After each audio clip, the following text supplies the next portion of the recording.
Welcome to today's lesson on refraction. What is refraction, you may ask?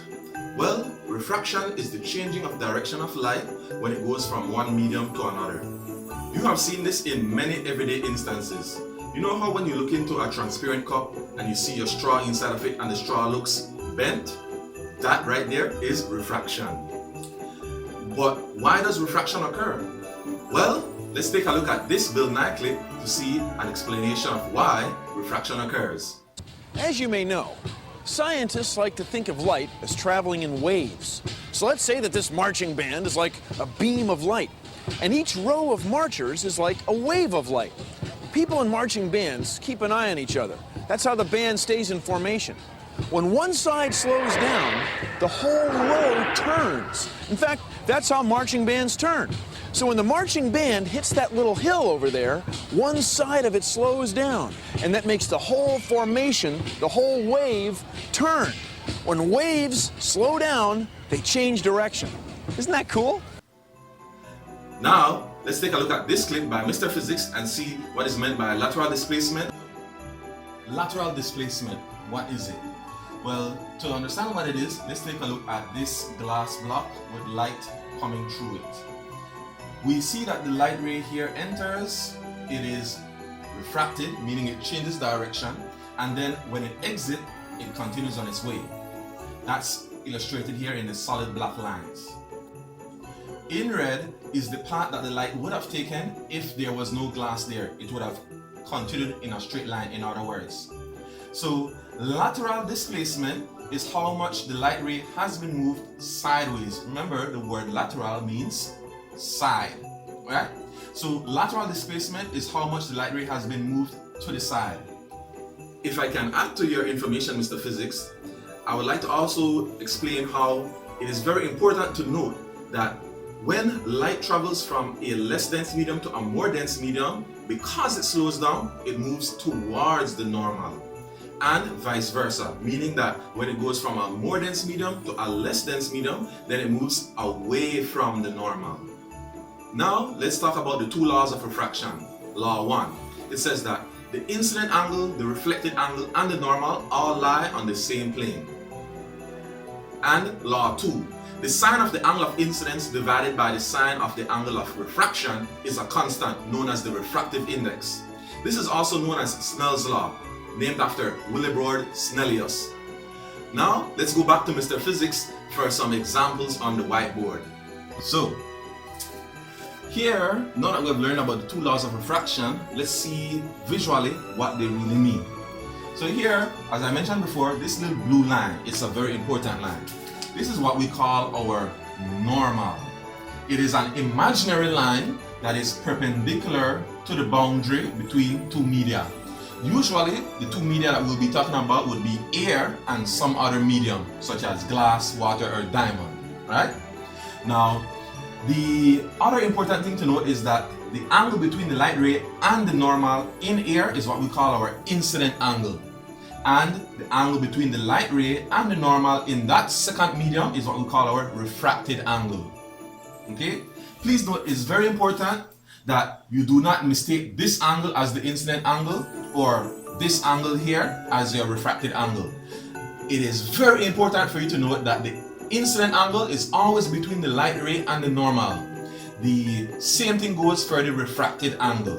Okay? Another important thing to note is that the incident ray and the refracted ray are always on opposite sides of the normal. Okay? Whenever you draw your diagrams, please do not ever draw the two of them on the same side of the normal or on the same side of the boundary between the two media. Now let's look at an example where we calculate some angles, namely the angle of deviation. So our example says, find the angle of deviation when monochromatic light enters a glass block of refractive index 1.50 at an angle of 37 degrees. So when you're looking at these problems, right, you don't need to know off the top of your head the refractive index of water, glass, diamond, many different materials. Those should be given to you in a problem. When we do a problem like this, we have four formula that we may be using. Our first one is n equals sin I over sin r n is also equal to c1 over c2. Remember that c is the speed of light. It is also lambda 1 over lambda 2, and it could also be the real depth over the apparent depth. What do all of these mean? Well, the first one we use when we're dealing with angles. Remember that the incident angle is the angle in air, and the refracted angle is the angle in that second medium. C1 over C2 and lambda 1 over lambda 2 are pretty much the same thing. We can also determine the refractive index of a substance by measuring the speed of light in a vacuum and measuring the speed of light in that second medium and dividing. The same thing goes for the wavelengths. You may wonder, but how come it's not f1 over f2? Well, that's because we have measured and found that frequency remains unchanged when refraction occurs. This last one is mainly used when we're dealing with water or any other liquid. We can measure the real depth of the liquid, and we can measure or estimate really the apparent depth, and using those, then we can determine the refractive index of that liquid. So whenever we do a problem like this, it is always important to draw a diagram to better understand what is going on. So our light ray comes in incident at an angle of 37 degrees from the light ray and the normal, right, between those two. And then it doesn't continue in a straight line, but instead changes direction. The angle of deviation is how much it changes direction by. So this is what we're supposed to find. To find this, we have to first find our refracted angle. So how do we do that? We use our formula n equals sine I over sine r. Substituting our values, we'll have 1.50 is equal to the sine of 37 degrees divided by sine r. We transpose and we divide sine of 37 by 1.5. Using our calculators, that works out to 0.401 to 3 decimal places.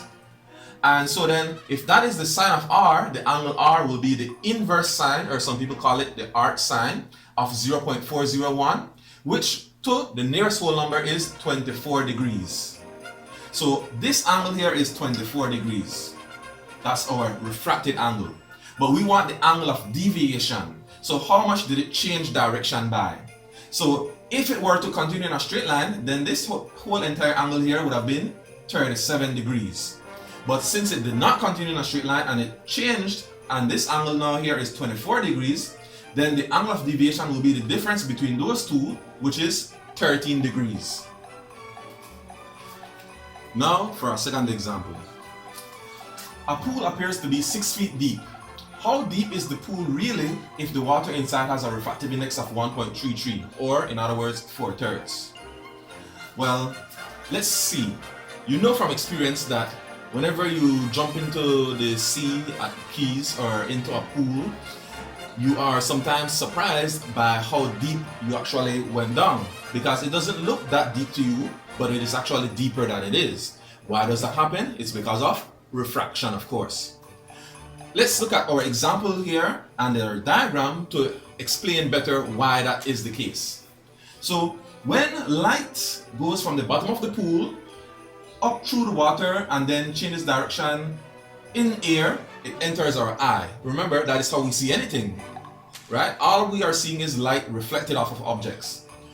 So when we see that light come from the bottom of the pool up into our eyes and gets translated by our brains, we are so used to the fact that light travels in straight lines, as we had learned previously, that we see the bottom of the pool to appear a little bit shallower than it is. So in our example here, it appears to be 6 feet deep, but it's actually deeper than that. So in this example, we use our formula n is equal to the real depth over the apparent depth. So our refractive index in this instance is better to use 4/3 than 1.33. Right, you get an accurate value. It's the mathematician in me. I don't like using rounded off values when there is an accurate one. 4/3 is equal to the real depth divided by the apparent depth of 6 feet. So here it's just basically another relation proportion problem. We cross, multiply, and divide. So we multiply 6 feet times 4, and then we divide by 3. So that gives us a real depth of 8 feet. So our pool appears to be 6 feet deep, but when we jump in, we find out that it is actually 8 feet deep.